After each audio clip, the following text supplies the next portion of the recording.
my entire life. I call it little me. Little me was put in a closet and she just stayed in that closet. She wasn't allowed to have feelings. She was not allowed to have needs. What she wanted or needed did not matter. There was this monster running the show.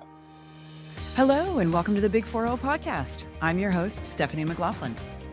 You know, in our 20s and 30s, we spend so much time and energy striving for success and checking all the boxes. But it's usually according to the standards or approval of some outside authority.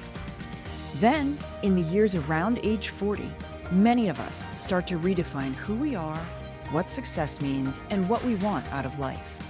We learn to have more confidence in our own authority and experience, and our life adjusts accordingly. Or we ignore it all and deal with the repercussions of not evolving. It's not always a smooth process. I fought against the transition, which made getting through it a messier process than it had to be. On this podcast, I welcome you to tap into my stories and experience, as well as those of my guests, to help you make your way through your own transition, and maybe even avoid some of the mistakes we made along the way. Today, my guest is Terry Tateossian, who built a thriving tech and marketing career before 2 hospitalizations inside a year for something a lot like heart attacks forced her to confront the cost of her relentless drive. Hi, Terry. Welcome to the show. Hi, Stephanie. I'm so happy to see you. I am so happy to have you here with me today.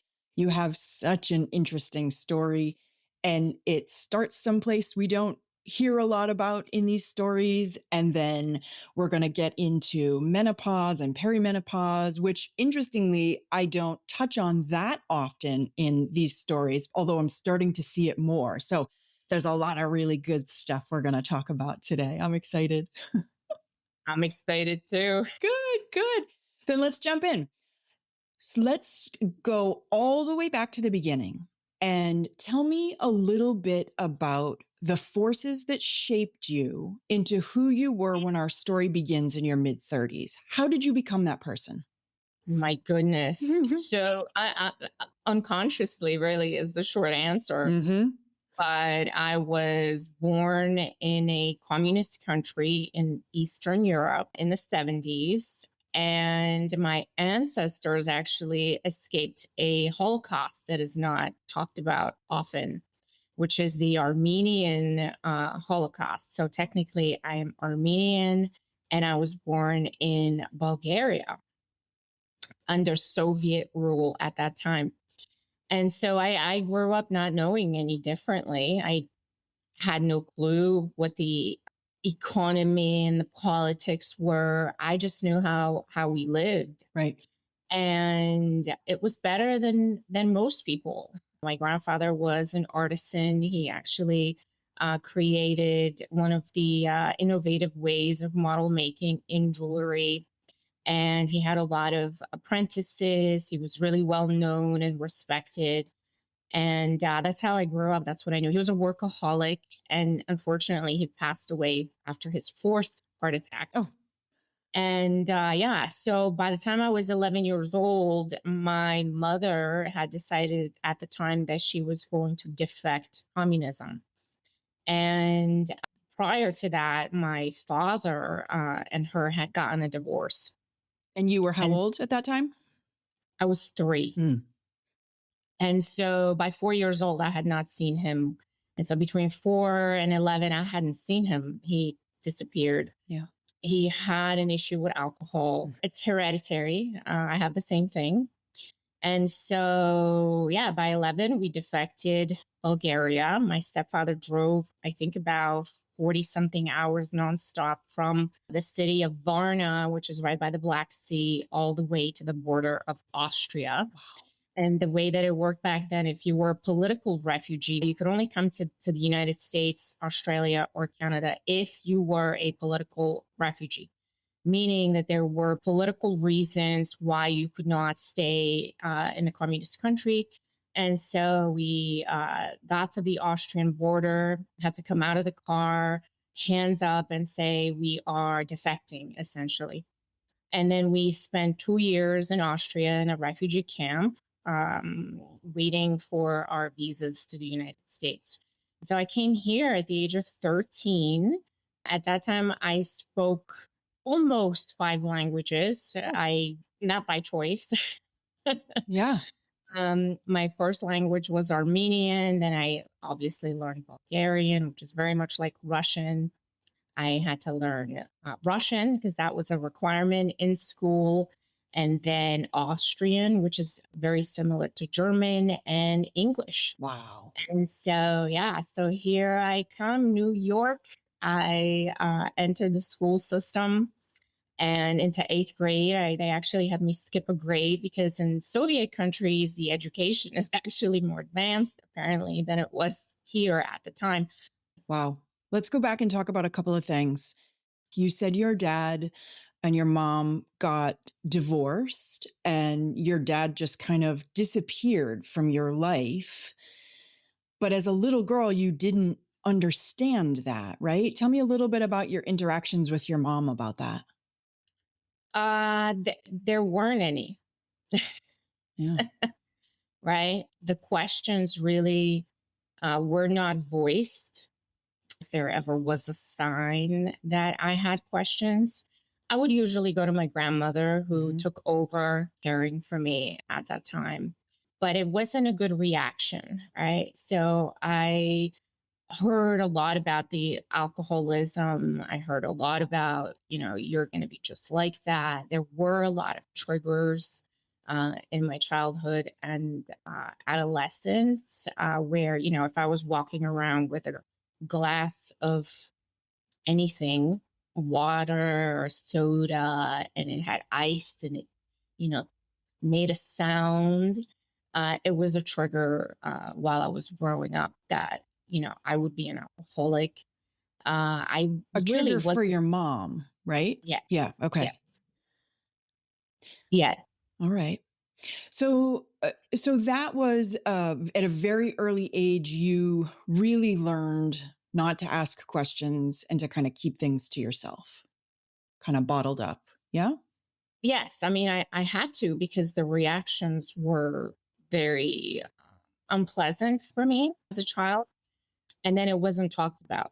When I think back on it, two of our first loves in our lives are our mother and our father. Yeah. And, as life went on and I put things together, I realized one of my first loves ever uh, disappeared, right? And I was not allowed to voice emotion. I was not allowed to grieve. Missing that person had to be hidden. Um, all kinds of really messed up things. Yeah. Yeah. Yeah. Very difficult for a tiny, tiny brain to make any sense of, for sure. Yeah. Yes. Okay. So the next thing I just want to understand a little bit more about is you said you spent 2 years in a refugee camp. Tell me a little bit about what that experience was like for you. You were 11 when you went in and 13 when you came out, which again are extraordinarily formative years for young girls. So, talk to me a little bit about that experience. Yeah, so the first 30 days when we entered Austria, it was an asylum country back in 1987. Hmm. And so the first thing that they do is you enter this camp. It has um, uh, fences that are maybe about 10, 12 feet tall. It's a huge structure. It's a huge building. You can still find it actually online. It's called Kreiskirchen in Austrian. And I believe it used to be a site for Holocaust, during the Holocaust. And so a lot of security. It's basically like a prison. You enter and you stay there for as long as it takes for the Austrian authorities to confirm that either you're not a criminal, don't have the police looking for you, you're not part of KGB and all kinds of other things, right? So they have to run a check on you in this quarantine type of building. And during that time, you live in a huge room. So everybody is in the same room. You don't have any private rooms or bathrooms for that matter. Right. And the way that they separate people is, men were in one big room, women were in another big room, and then families they kept together. And so we had our 3 beds because my brother and my sister actually did not defect with us. They stayed back with my grandmother. Oh, were they older than you? And they are younger than me by 7 years. So Oh, they were okay. 3. Oh, wow. Okay. Yes. And they're twins. And so we lived there for about 30 to 40 days. And then they question you, right? So while you're in this quarantine period, you get called in for interviews with, I don't know, Sure. the Austrian version of CIA, FBI, I don't know. Right. And so they question you. You have a translator, and you have to answer the questions in a way that they're satisfied with. And so for about 30, 40 days, what I do remember is my parents would talk about, who got rejected, who got sent back, who got through, who still was there 4 months later. And it's a very unknown type of situation. And so luckily for us, we made it through in 30 days. And then they relocated people that were accepted into the refugee program to a different location. And it was a little bit more casual, right? So it was almost like a hostel. Okay. About an hour from Vienna. The name of the town is called Grein, Grein. And we lived there for the rest of the time, which was about 2 years. So for 2 years, we did not know whether we would get a visa or not to the United States. And during that time, though, there was a different kind of economy in the refugee camp. Is that right? Yeah, so the Austrian government gives you a stipend, which is very small. Mm-hmm. And people that could find under the table kind of cash pay did that, but that was illegal. It was not allowed. And that's the way everybody worked. So people from all over Europe were in this hostel. So at that time, I got to learn Czech. All my friends were Czech, Polish, Serbian, Croatian. This was the former Yugoslavia, Mm-hmm. Romanian. I got to hang out with all the children that were in this hostel, and none of us spoke a common language. So we had to communicate.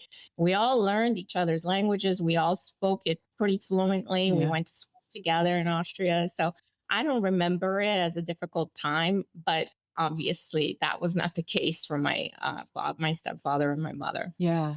You told me when we spoke last time that your mom has an economics degree and a couple of master's degrees, and she found herself during that period of time washing dishes, I think. Is that right? That's right. Yeah. So my mother has a computer science and engineering degree. And then when she came to the United States, she has a master's in finance and another bachelor. She has a couple of bachelor degrees and a master's in finance. Yes. Yeah. But in that kind of situation, you just do whatever you can do to make things work. And so she did. You also had a job at that point, right? In the refugee camp, is that right? I did. I washed dishes with her every Yeah. night. Yeah. Yeah. Wow. Okay. So you're 13, you come to New York, you've got some English, you start school, you settle in a little bit. Tell me a little bit about the next, like, I don't know, 20 years. And just briefly, just some of the highlights. So like from 15 to 35. Woo. Yes, things were a little patchy, a little rough. Not in terms of my adolescence. I don't even remember being a troublemaker really until much later. I started having issues, but my demeanor. Oh, and my brother and my sister joined us, by the way. So now Okay. there was us, right? So when we came to the United States, they came with us. They were granted visas because their mother, Mm. father had immigrated. And so it was three of us and my stepfather and my mother. And so things started getting really, really wavy and very rocky at that time. Obviously, the stress was not good for my mother Mm-hmm. or my stepfather. They were having a lot of um, things going on. And my attitude was I just wanted to be quiet. I just wanted to get through. I did not want to make any waves. I was not acting out in any way. I just wanted to be invisible, essentially, Mm. just to get through whatever the heck was going on, because it was rough, let me Yeah. tell you.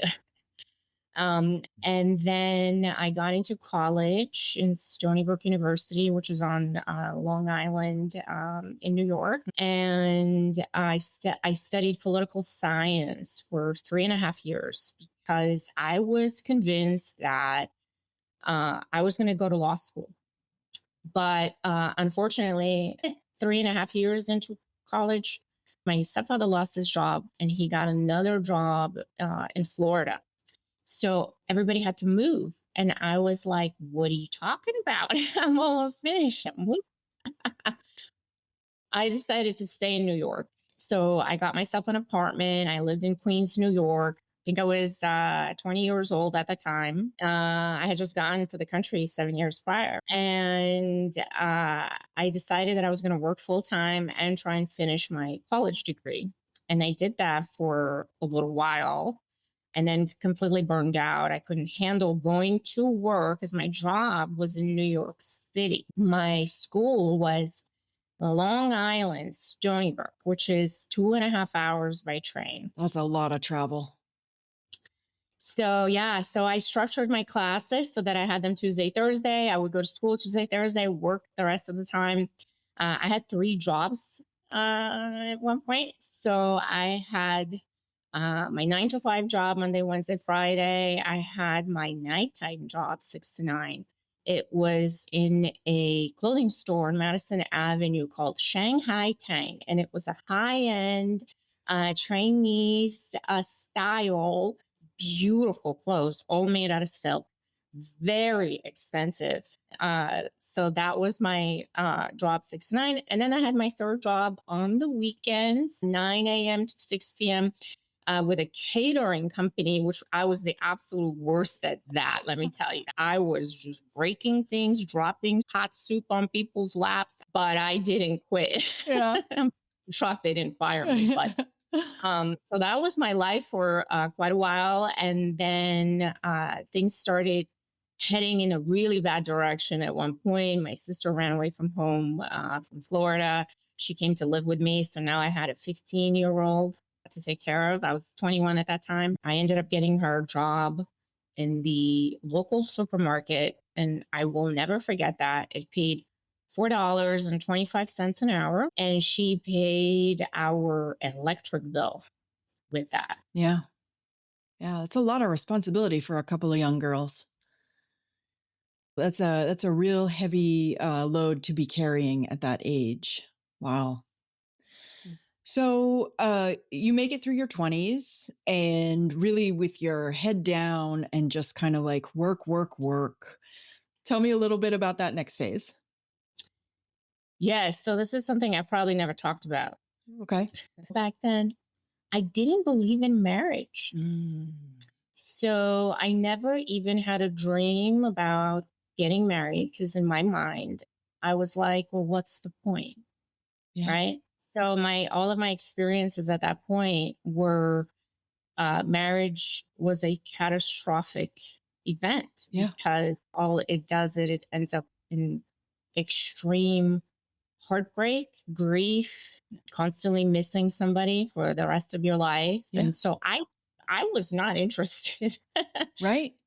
I didn't care about the piece of paper. It just didn't mean anything to me. And then the other thing is everybody was spending $100,000 getting married. I was like, I'm not doing that. Right. That's not happening. I don't give a shit about it. Yeah. Yeah. So we never got married, but we lived together for 20 years, had children, did all the things that married people do. Just never got the paper. Okay. Okay. How old were you when you had your kids? First one was 30, second one was 35. Okay. All right.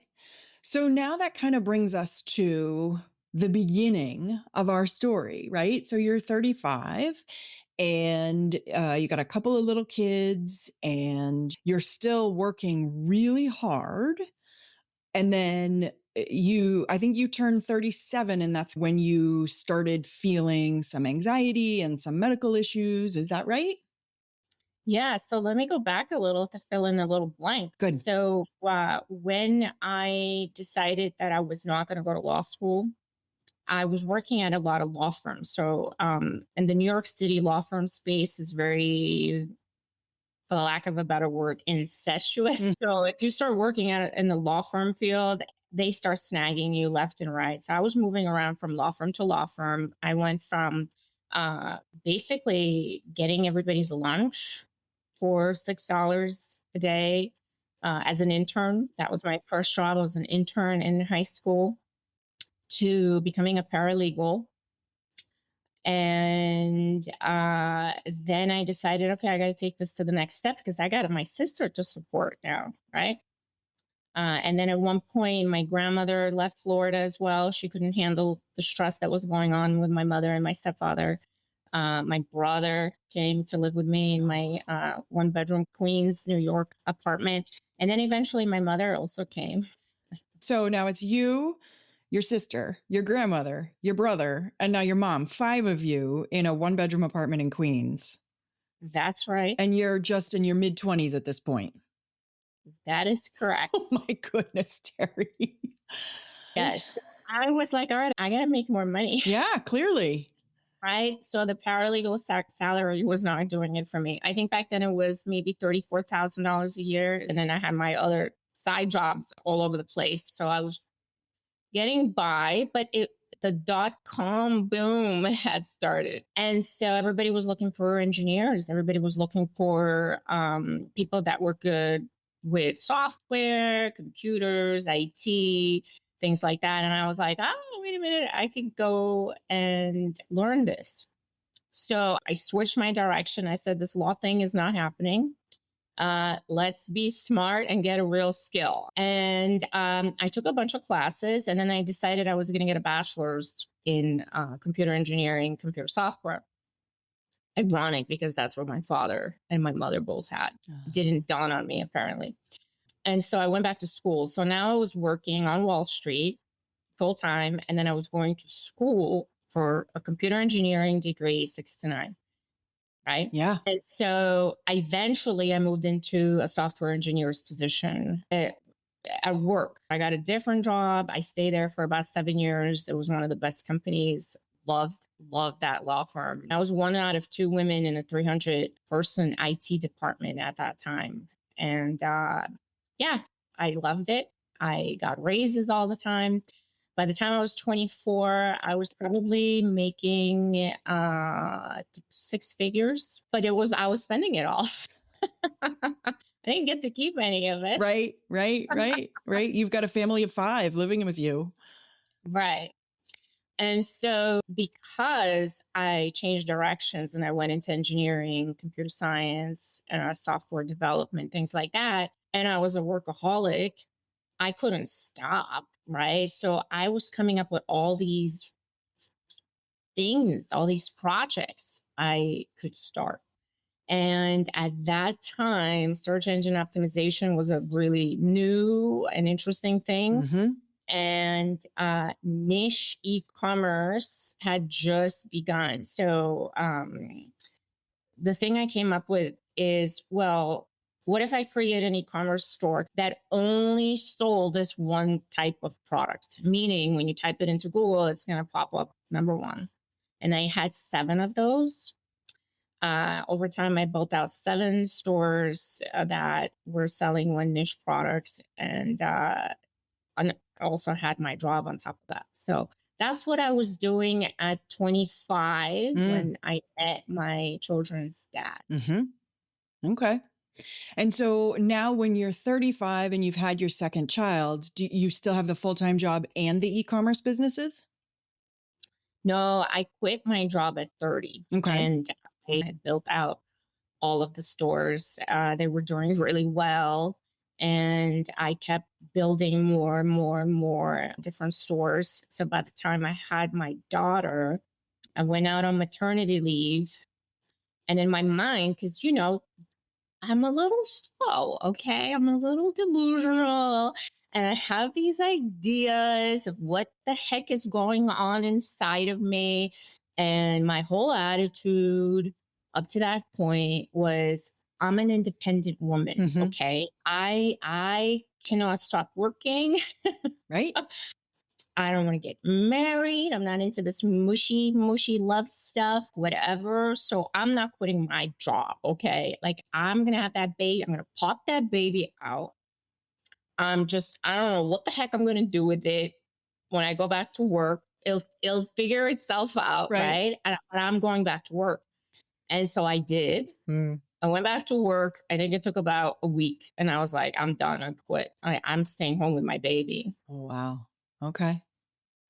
So now let's get into a little bit more about this mid 30s and tell me where you found yourself when you started having some health issues.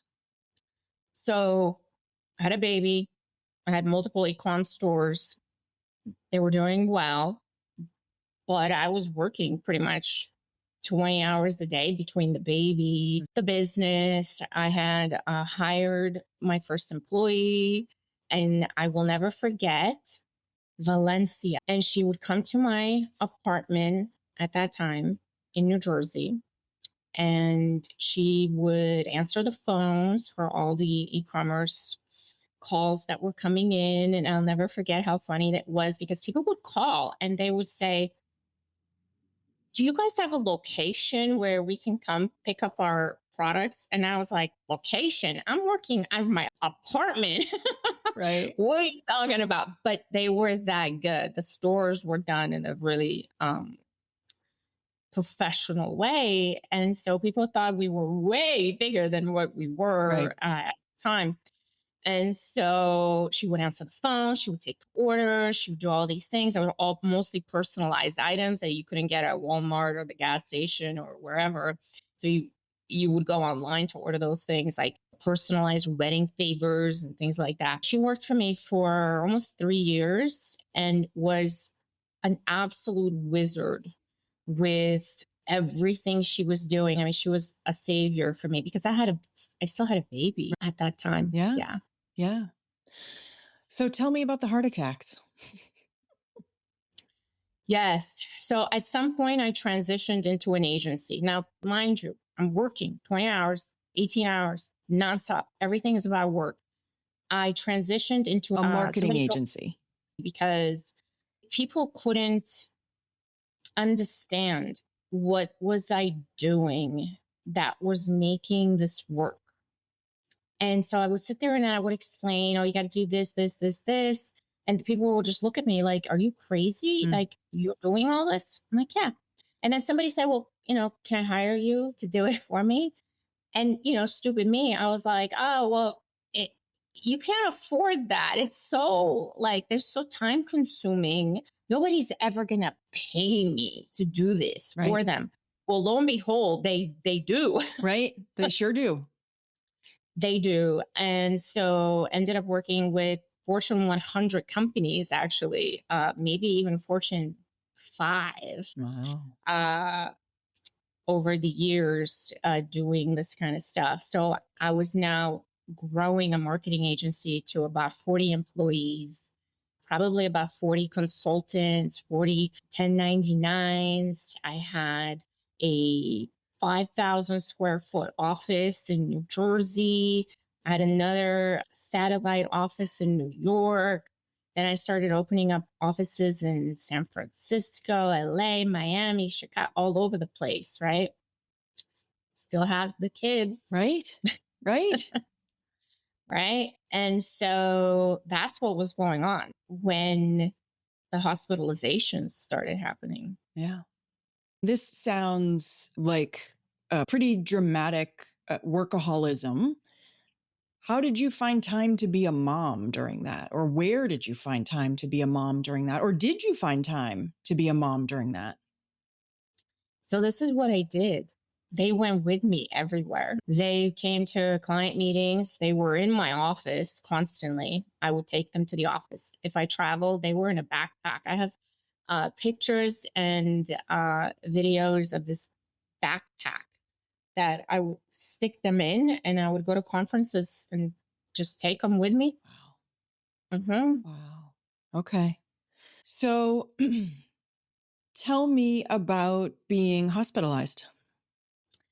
Well, eventually, because I don't even know if I'm describing the schedule as well as I probably should be, but there was no time. It doesn't matter if you're describing it as well as you think you should be, because I'm getting the sense, and I think anybody listening is getting the sense, that you are pushing so hard and working so hard and so committed that there's just not a moment of free time ever. So you are definitely communicating that. Even right before labor, I was in the hospital bed about to give labor. And back then, it was Blackberries. I was on my Blackberry. I was working. Yeah. I mean, it never stopped. And so when I say I did not have time, it's not like the way other people don't have time.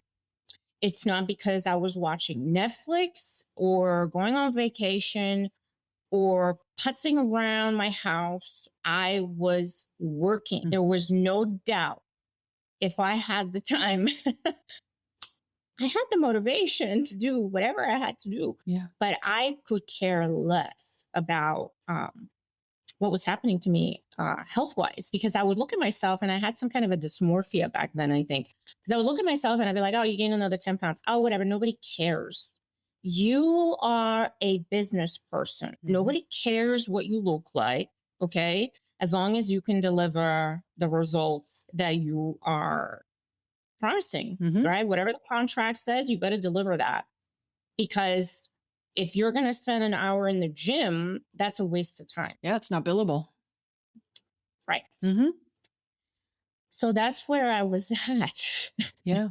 And then I found myself 80 pounds overweight, abusing alcohol.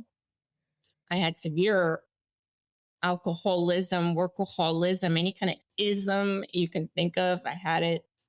And I was in complete denial and delusion. I had dysmorphia. I would look and say, oh, it's not that bad.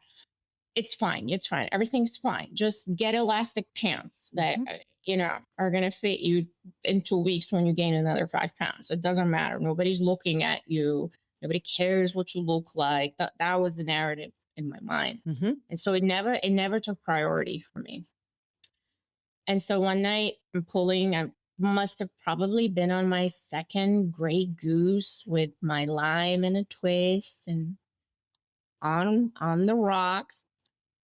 I come from a communist country, Stephanie. Right. I don't drink spritzers. Yeah. Okay? Mixers are for weaklings. I drink that shit straight.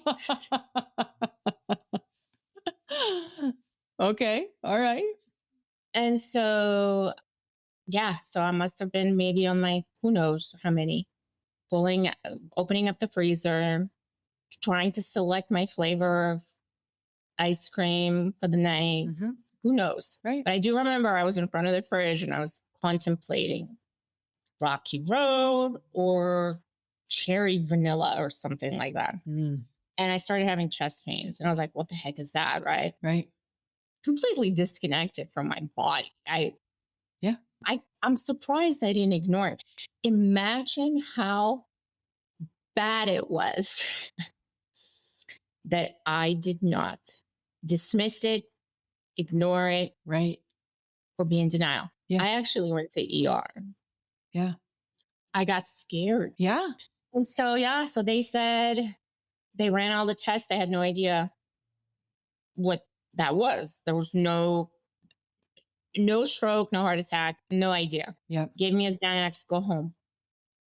But it happened again. Yeah, because I didn't get the message.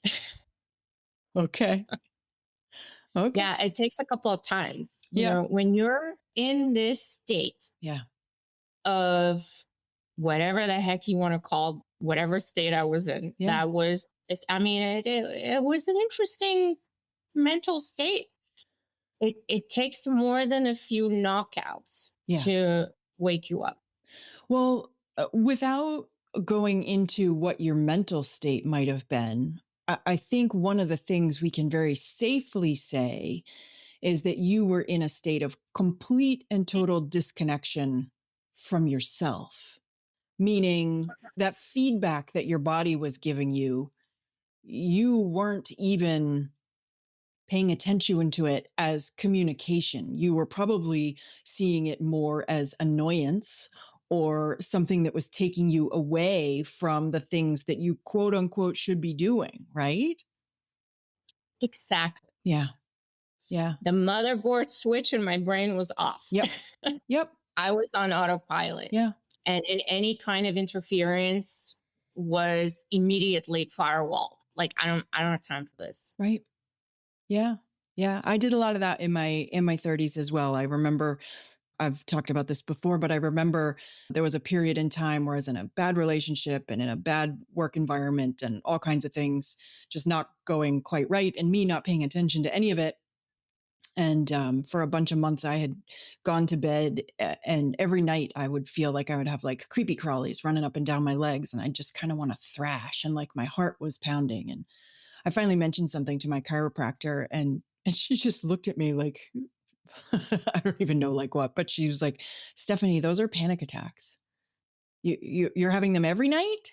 And I was like, well, yeah. She's like, yeah, those are panic attacks. And it was, again, not coming through to me as this is information, this is communication from your body to your brain.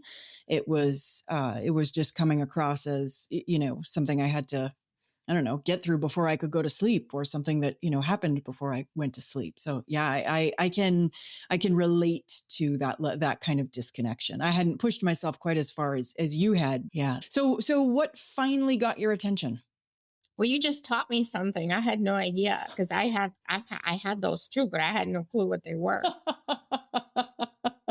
Well, there you go. A little bit of wisdom that I learned from my chiropractor that helped me. I'm glad it could help you as well, or at least shed some light on some of the things that were going on. But what did finally get your attention? The second time I had to go to ER. Yeah.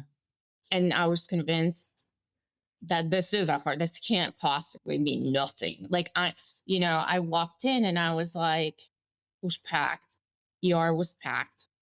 And people had all kinds of things going on, and they looked way worse than me. Right. Right. I'm 37-ish, 38 maybe at that point. And I'm looking around, and they're in their 50s, 60s, people in their 70s. And I'm like, holy cow, I'm going to drop dead, because everybody else looks a lot worse than me. Right. And as soon as they realized, oh, she's having chest pains and she can't breathe, whoop, to the back in front of the line. Yep. And again, same thing. Exactly. Repeating itself. How long had it been between them? It was probably about 8 months. Okay. All right. So enough for you to have some distance from it and be like, it was just a fluke. Hi. We'll get back to the conversation in just a minute. We are about halfway through this examination of midlife transition. And this podcast is about your midlife journey as much as it is about mine and Terry's. So I'd really love it if we could make this conversation go both ways. I'd love to hear your thoughts or your own transition stories. What have you run across? How are you managing the onset of what I have called the ick? And what do you wish you knew about getting through it? Drop me a message on my website, thebig40.com, or find me on Instagram at thebig40. And I'll put those contact details in the show notes as well. All right, back to the show. Till it happened the second time. That's exactly what I said. Yeah. Oh, whatever. Like, they they couldn't figure it out. There must be nothing wrong. Just keep going. Yeah. Yeah. Right? It was a fluke, one off. Yeah. Maybe you had an allergic reaction to something. Like that was basically Yeah. the Yeah. thought pattern. And then it happened again. And I was like, oh. And I remember laying in the bed in the back of the ER, and the nurses were coming over, and I'm looking at the heart monitor, and it's like 160 something. And I'm laying in bed. Right. Now I'm moving. Right. And it's 150, 60, whatever the heck, some crazy number. Right. That was making me panic even more. Right. And I tapped one of the nurses. I said, why? I couldn't even talk. I was so terrified. Like, why is that so high? Yeah. What is causing that? And she looked at me and she said, you are doing that. Oh. And I was like, what the heck does that mean? And they're like, we don't know. We don't know what's going on. They, when you're in ER, they'll run all the tests. So CAT scans, all the things that are at their disposal. They couldn't find anything. They said, here's another Xanax. Yeah. Lose some weight. You're too fat. Number one. Mm-hmm. And go see a cardiologist to make sure we didn't miss anything. So I started cardiologist. There was a faint heart murmur that he did hear. I did have pre-diabetes. I did have, I think, 18, 19 ovarian cysts. Wow. And at that point, I didn't want to know anymore. Right. That's enough of a list to work on to begin with. And plus you already knew you were overweight on top. So then what? So then I went to a holistic doctor. We talked for quite a bit, just like this. It was about a 2-hour conversation. At the end, she said, wow. And that's when it actually started becoming more clear to me that there's way more to this. I was so unconscious up to that point in my entire life. I call it little me. Little me was put in a closet, and she just stayed in that closet. She had she wasn't allowed to have feelings. She was not allowed to have needs. What she wanted or needed did not matter. Yeah. There was this monster running the show. Yeah. Yeah. And that's when I realized that almost, 38, 39 years old, that I lived like that for a very long time. Yeah. And I think one of the things that you weren't even aware of, and my notes are correct, until we spoke the first time, is that monster who was running the show was created by some of the bad habits that you picked up as a young child after your dad left, and in that refugee camp where you learned this work ethic and working to survive, and your brain kind of picked up some of these patterns and then turned them into a way of life, or the way that you were going to run your life, or the rules you were going to live by. And so that, I think, is one of the big things that happens around this midlife transition. At some point during or afterwards, we realize that these unconscious patterns that we've picked up 30, 40, 20 years ago are running the show more than we are. We think we're running the show, but we're actually not. We're running on a tape that's been playing since we picked up these bad habits. Do you think that's what happened to you? 100%. Yeah. 100%. I mean, it's almost like my life did not begin until I made that realization. Yeah. Because that's when I understood that I have to open the closet where little me is still there. She's still there. Yeah. She still misses her daddy. Yeah. She still doesn't understand, where did he go? Why did he leave? What did she do to make him leave? Why was her mother so mean to her? What did she do? Did she make him leave? Does everybody leave? When you love somebody, Do they always leave? There's all of these questions that little me still has. Yeah. And so every time the monster, and I don't want to call her a monster. I understand. I call her the bull. Yeah. The bull has the baby in the circle of safety. Baby's job is to sit in the circle, and the bull's job is to keep the baby safe. And that bull will do anything it needs to do to make sure you don't hurt that baby. Because if you hurt that baby, the bull is done as well, right? And so that bull runs that show, but the baby has no other option, right? Because if the baby tries to interfere, it might accidentally get stuck in the way of the bull as well, right? So the baby learns, hey, I got to stay here. I got to be safe. I can't scream. I can't cry. Be grateful to the bull. The bull is saving us. We need the bull because we did absolutely need the bull, no doubt. But at some point, we grow up and now we're still in that circle. And it's like, okay, well, let me pet you. We're okay now. Thank you. I spent quite a bit of time talking to myself in this way. Initially, I was very upset that this monster was running the show. But then I really took a look at the monster. I faced the monster, and I had nothing but love for her. Nothing but love. Well, she had been doing her best. She had been working so hard to take care of that baby. You're going to make me cry. I said sorry. I wasn't. Sorry. Stop it. Okay, I'll stop it. I'll stop it. No, I was talking to myself. And the more I work with women, the more this is the case. Yeah. I see this with everybody.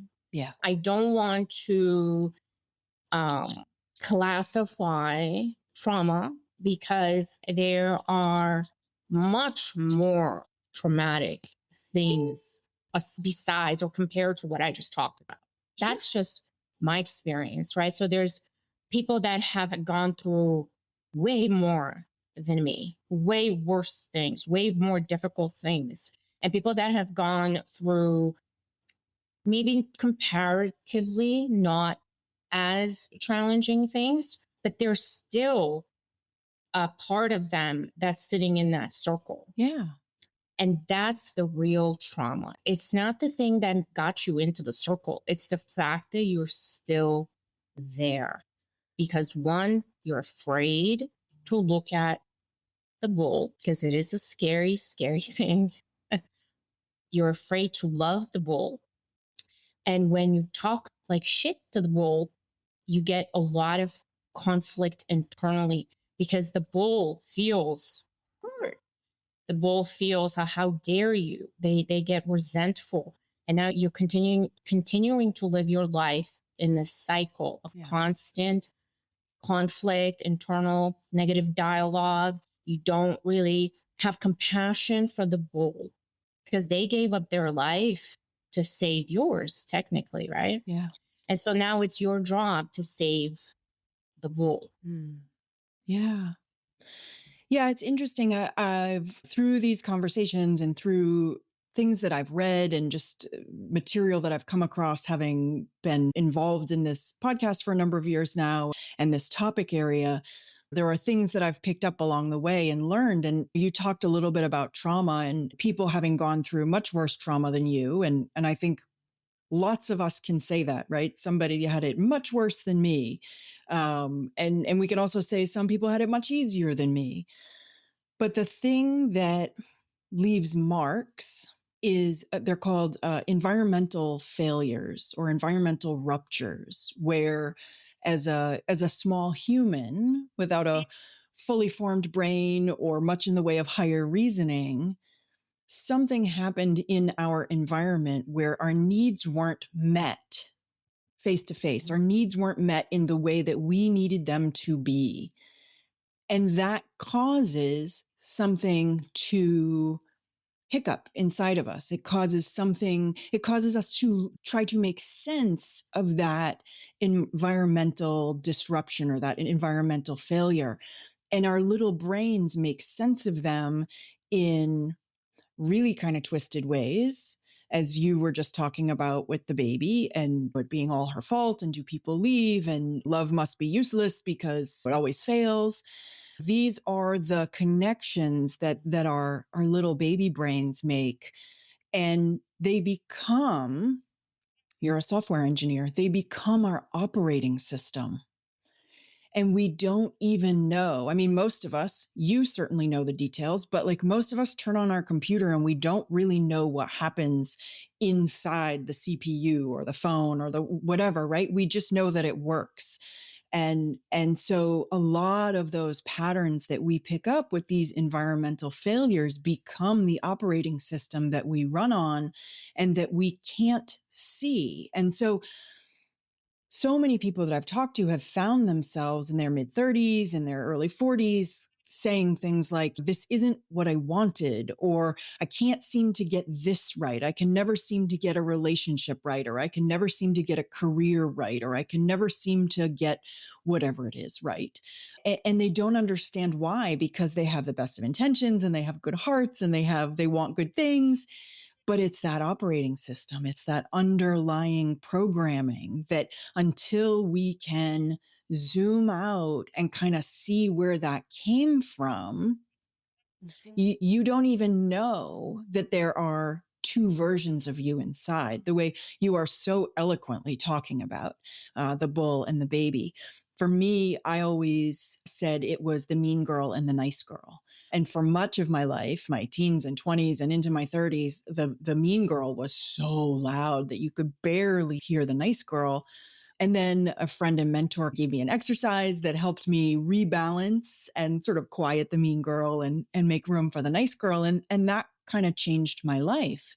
I think you're so wonderfully kind of expressing this idea of the us that we present to the world and the us that kind of runs our life. And then the internal one that's so hidden away and so protected. And so you said she was in a closet, and I was almost going to say, yeah, and the closet's plywooded over and blocked off. And, it's like she's so put away so that she can stay safe. But that also doesn't allow the bull and the baby to get to know each other or become friends or figure out how to work together or any of that stuff. Yeah, and the bull has the best intentions. Of course. Right? But when the baby's looking outwards at the bull, it seems like the bull is a scary, negative, mean animal, right? Because the perspective, if you change the perspective, it's like, oh, wait a minute. Is that really true though? Is she mean? Is she being mean to me? Or do I need to switch perspectives so I can have open communication channels with all parts of myself? Because once you get past the bull, it gets really interesting. Yeah. Then it's like, oh, wait a minute. There's also a teenager over here. And then there's like the funny clown jokester over there. Like, whoa, like a whole world opens up and you're like, oh, there's like parts of me all over the place that I was too scared to even contemplate and to embody them, because the only thing I was focused on was the bull, because the bull is such a dominant, prominent energy in your body, right? Yeah. And so, yeah, it gets a lot more fun once you get past the bull. Yeah. Yeah. So for you, after this second heart attack, you, if I remember correctly, you quit your job. You said, I got to get my stuff together here. Is that right? I quit my company. Yeah, that's right. You're right. I did not say that right. As somebody who owns a small business, you're right. You didn't quit your job. You walked away from the thing that you had built. Yes. Yeah. Yeah. You had a partner. So it wasn't like you abandoned it. You had a partner that you could, that you could leave it in that person's hands. Yes. But you needed some space to figure some stuff out. I was completely burned out. There was nothing of me left. Yeah. What could there have been after all that work and all that energy you've been investing, not only outward in the business and outward in your career, but also inward in keeping the bowl, energized and going and moving forward. So yeah, I can imagine there wasn't much of you left. How did you refine yourself? I had to relearn everything, basically. So when you operate in that fight or flight state, which is technically, if a therapist was listening to this, that's what they would say. I was in fight or flight or fawn state all the time. There was no nervous system balancing.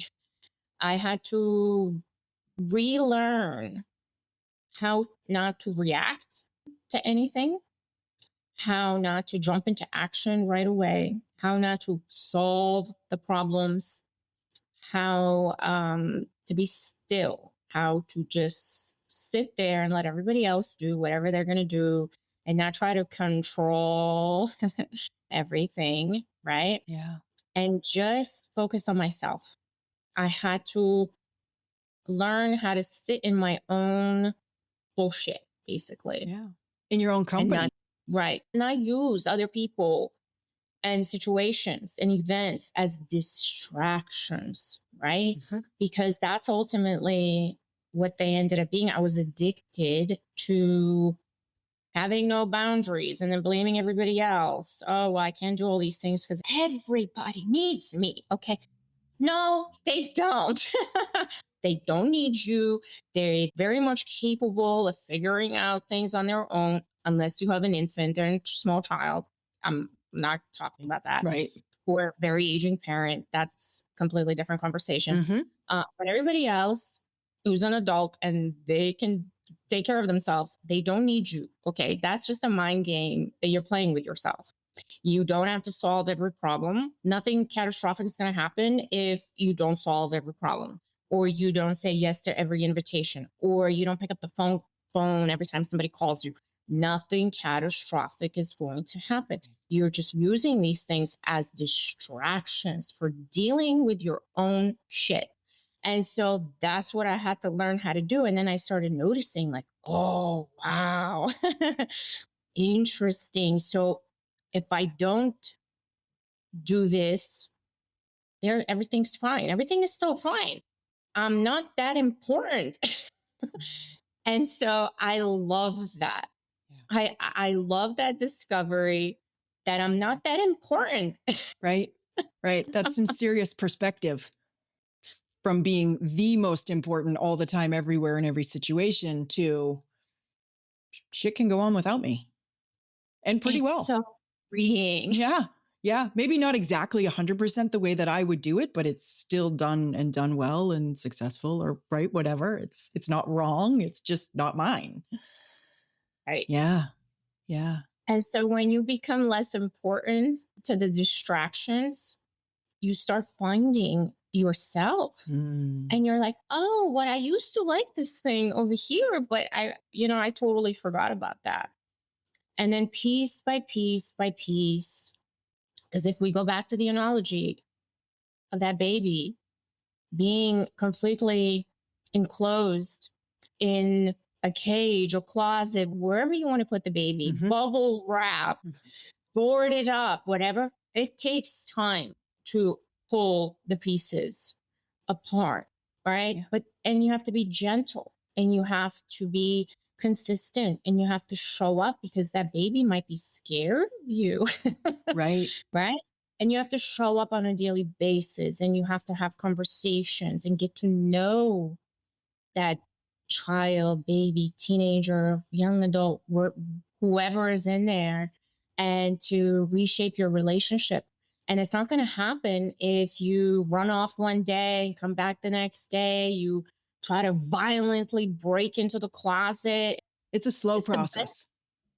Yes. Yes. And you have to have a little bit of empathy, because you don't know who's going to appear once you take all the patting off, Mm, right? Because you've lost touch with her.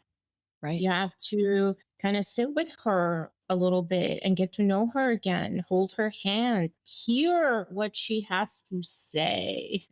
Ooh, that one. Ooh, Yeah. Yeah. listen, listen to her, really listen to her the way that maybe she was never listened to before in her life when she needed somebody to listen to her. You are now responsible to listen to her so she can come out of there. Yeah. What's interesting is another one of the big themes that happens that comes up in these conversations is a theme about identity.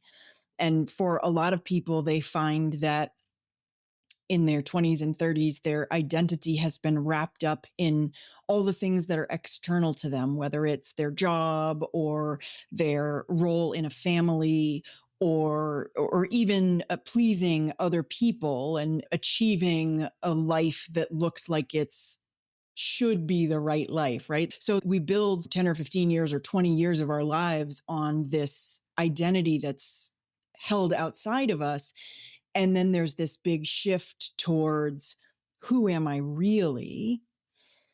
And I don't know whether that piece is part of your story, but what I'm hearing you say is that you were actually building an identity by getting to know yourself and by listening to some of the things that were coming up inside of you, whether they were scary or uncomfortable or wonderful or no matter what they were, you had to actually get to know yourself, who you were.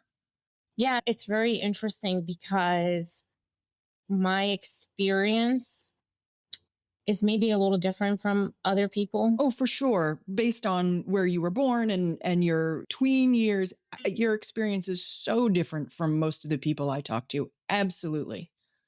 I never had any confusion about my identity. I always knew who I was. I did not want to change who I was. I kind of lost touch with that energy, which is how I'm going to describe my identity. It's not anything physical. It's not a title. Yes, I am all those things. I am a mom, a sister, a daughter, etc. Right. But that energy, that raw energy of the being that embodies this physical realm never changed. Okay. And she was just, imprisoned for a little bit. So it's interesting because I have friends that have had, my gosh, now, I mean, since like freshman year in college. So it's been like 30 something years, right? And we still hang out, we're still friends. We go places, we do things, we talk all the time. And they tell me all the time, I haven't changed. Nothing's changed. The person, the energy, the being that was there from day one is still the same being. She didn't get cynical. She didn't get resentful. She's not bitter. She's actually more full of love than ever before. But she always was in the first place. I never wanted to change that. I never wanted to touch that. I did not need to redefine my titles or how important I was or CEO, this. No, I could give a shit about all that. Okay. Because it doesn't matter to me anymore. It did at one point. Yeah. Not anymore. I don't actually want to have a title. I just want to be Terry. Yeah. Would you, though, all that being said, would you characterize this period of getting to know yourself as adding texture and context and more information to the picture of who you were? I know you said it didn't change, right? But as you're getting to know those pieces of yourself that you had locked away for so long, that you didn't know, that you wouldn't allow yourself to embody for all those years, would you say Mm, that fleshed out your identity? Would you say it turned it from black and white to technicolor?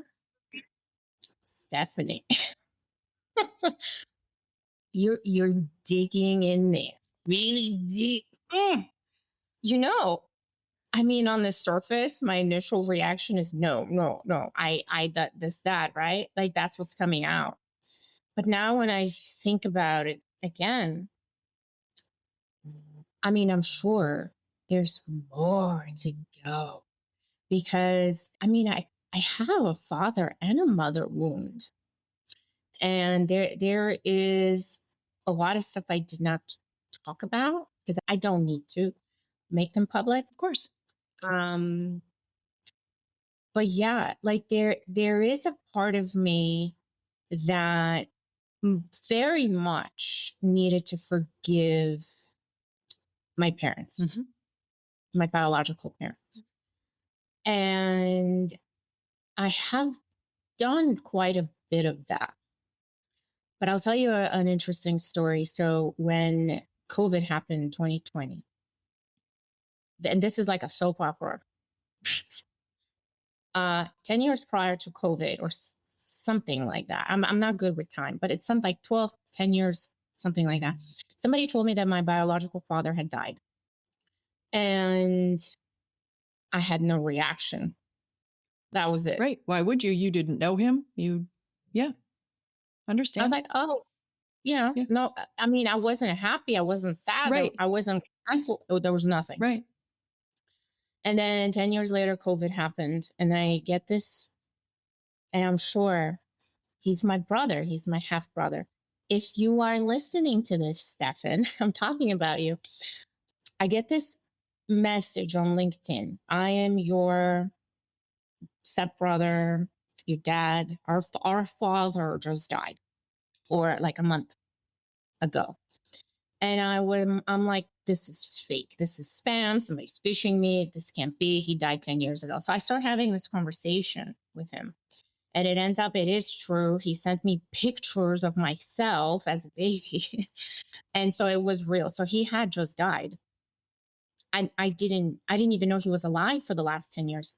And when I tell you, I mean, the level of grief that hit me, I would literally sit at my kitchen countertop. I mean, the world was ending. COVID was happening. People were dying. I was sitting in my kitchen countertop crying all day. Why? I don't know. Well, it's kind of obvious to me. Do you want me to tell you? You tell me. If I have my timing correct, when you first heard about the death of your biological dad, you were still in that place of defensiveness and the bull being in control and all of those things. So my guess is what went through your head is, that's too bad, or something, right? As glib and shallow as that. But flash forward 10 years after you've been doing this work, after you've been peeling back layers of your own onion, after you've been integrating different parts of yourself, after you've unlocked the baby and let her out of the closet, you hear something that is devastating to her, to that part of you. And you've done enough work and you've allowed yourself to be unguarded and not always playing defense that you could actually feel that.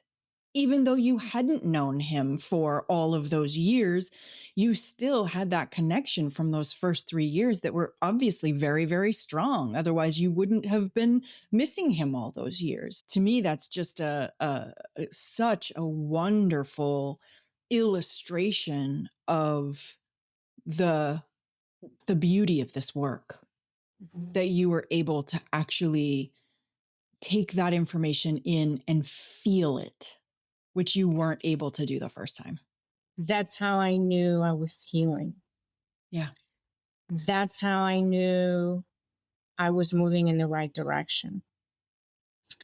That's how I knew that this is the right thing to do, because I could feel that. I could feel it. And I could feel the child's grief.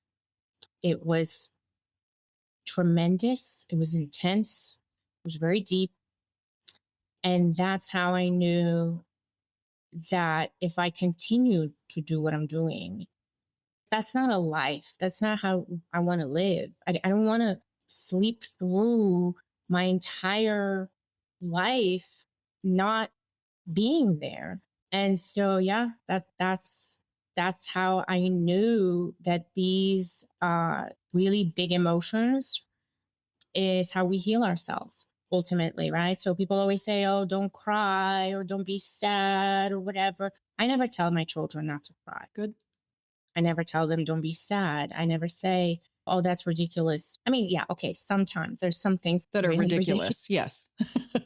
Like you got to feel your feelings Mm-hmm. or the bull gets bigger. You feed the bull. Every time you don't feel the feeling, you feed it. That energy goes to the bull, and the bull gets more and more entitled to need to protect you. It's not to hurt you, it's to protect you. It's like, oh my gosh, you can't bear this. I will take it.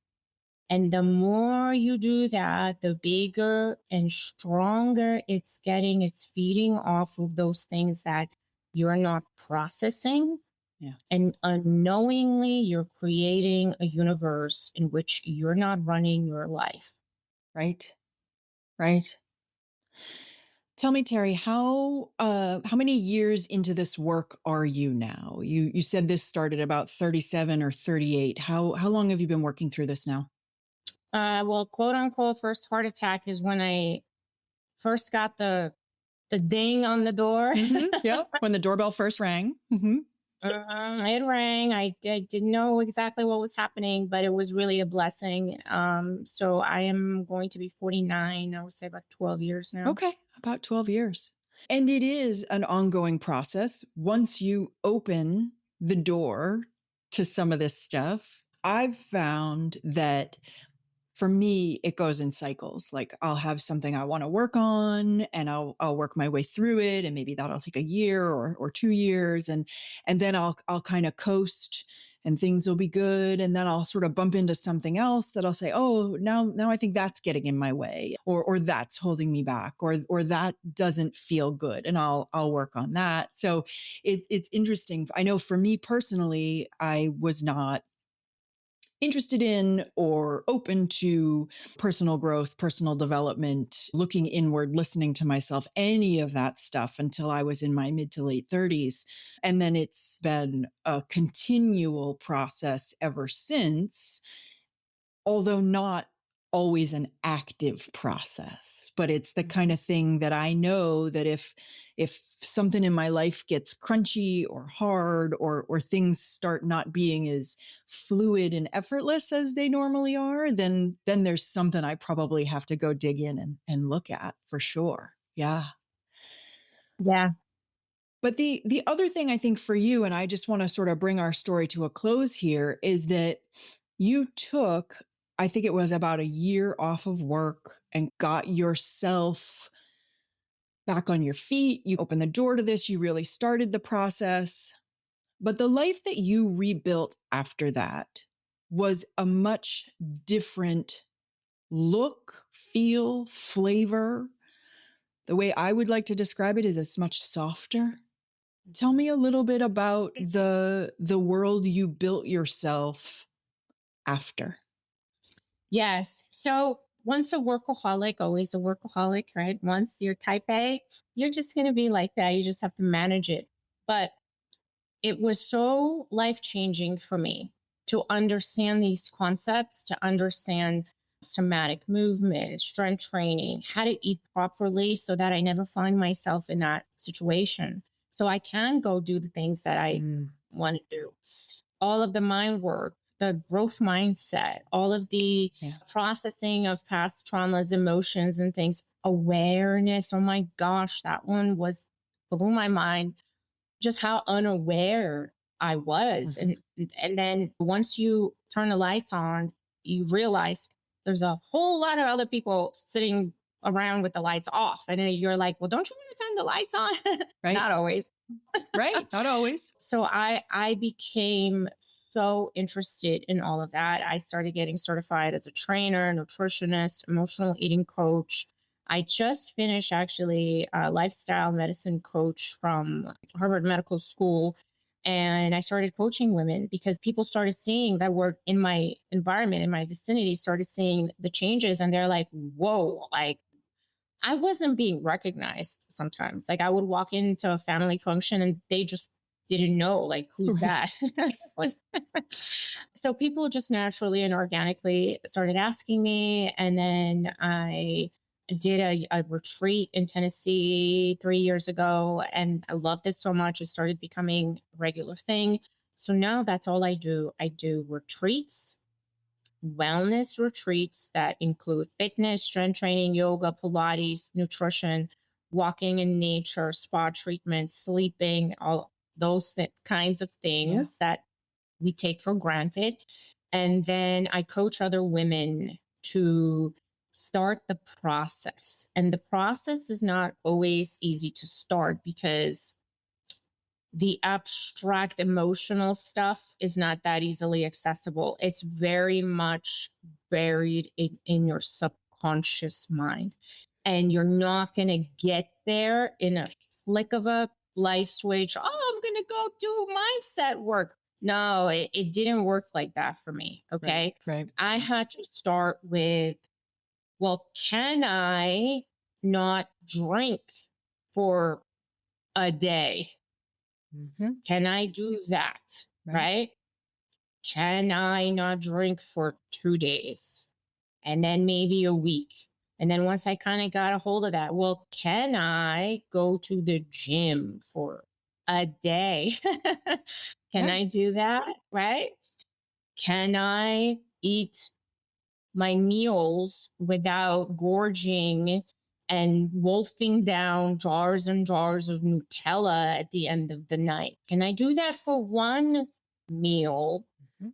And can I maybe do that for two meals for one day? Yeah. Okay. That's where it actually began. There was no grandiose idea in my mind that I was going to heal myself in 30 days with this whatever magical potion and I was going to feel all my feelings. No, it started very, very basic Yeah. things. And the more I showed up, the more the layers were peeled back. Some of them were very unpleasant. Some of them required more attention.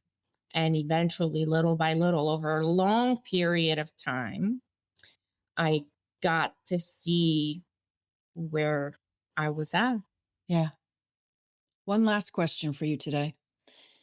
This life that you've built now with the coaching and the retreats and really being invested in wellness, not only for yourself, but bringing that word to others. You told me that it was very satisfying to you, very fulfilling.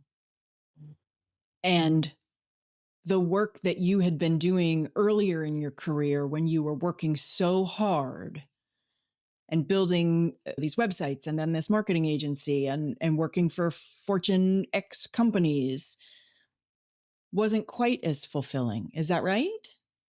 You didn't really know what It fulfillment was at that point. Nope. I had no emotional connection Yeah. to anything I ever did in the past. I was just doing it because it was there and it sustained me. Yeah. And I had to support people financially, Mm-hmm. but it didn't actually call me. It didn't call to me. There was no purpose other than financial dollars that had me stay there. And that was enough. I didn't need more. At the time. See? Yep. See what I just said? I did. Yes. Yes. Yes. Because you told me when we first spoke, you weren't raised to ask yourself whether or not you were happy. No. Who cared? Happy? What do you mean? Slavic countries. Oh my gosh. I should probably do a skit on what it means to have therapy in a Slavic culture. Yeah. Yeah. It's like You're unhappy? Yeah. Good. Right. Right. No, I mean, that wasn't front and center. And I mean, quite frankly, it's not really front and center for me either with my children. Mm-hmm. I'm not like, oh, do whatever makes you happy.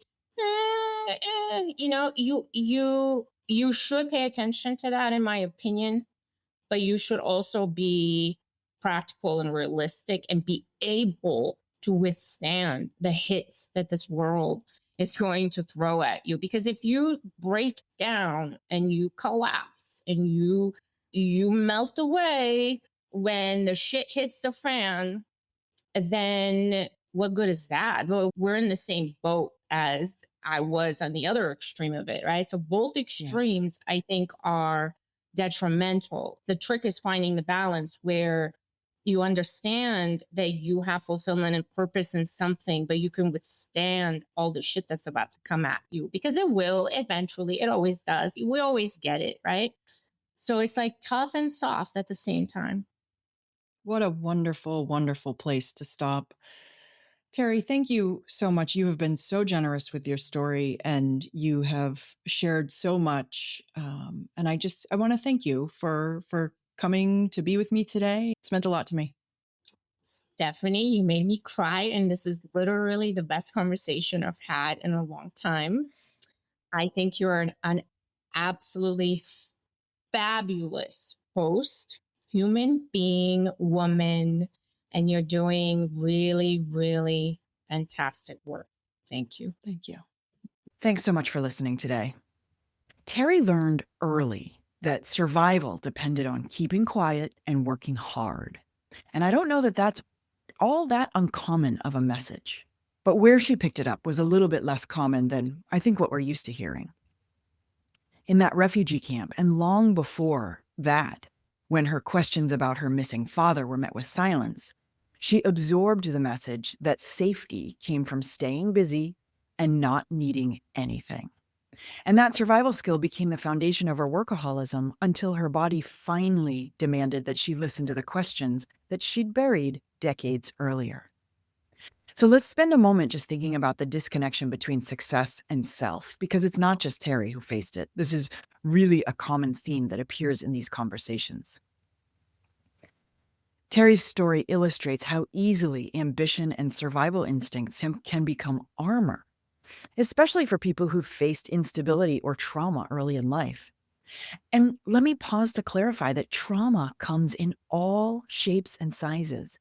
Whether you think or believe you suffered a capital T trauma, or if you think back on your childhood and tell yourself that couldn't possibly have been a trauma, at the very least, we've all felt the repercussions of these environmental ruptures, moments where our needs weren't met, despite our parents' best efforts.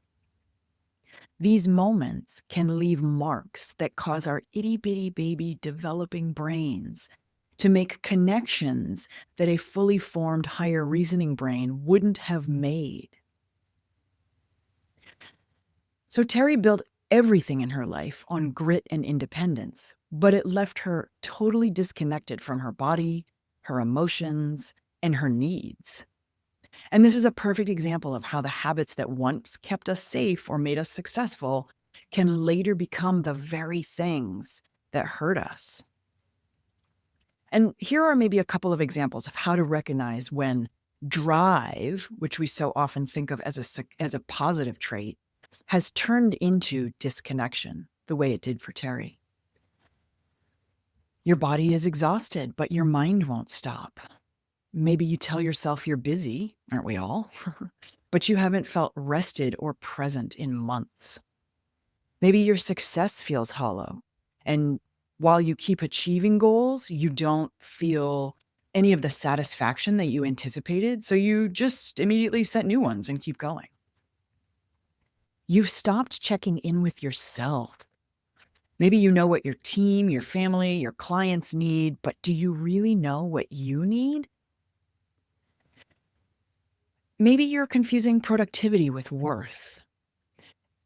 If downtime makes you anxious or guilty or feeling like a failure, then that might be something you want to look into.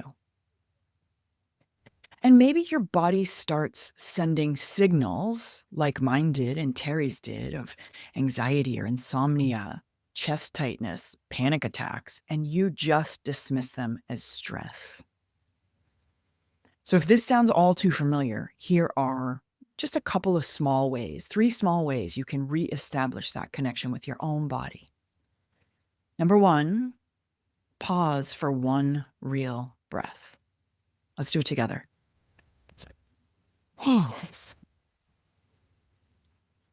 When you catch yourself racing through tasks, stop and take a single slow breath that fills your chest and your belly.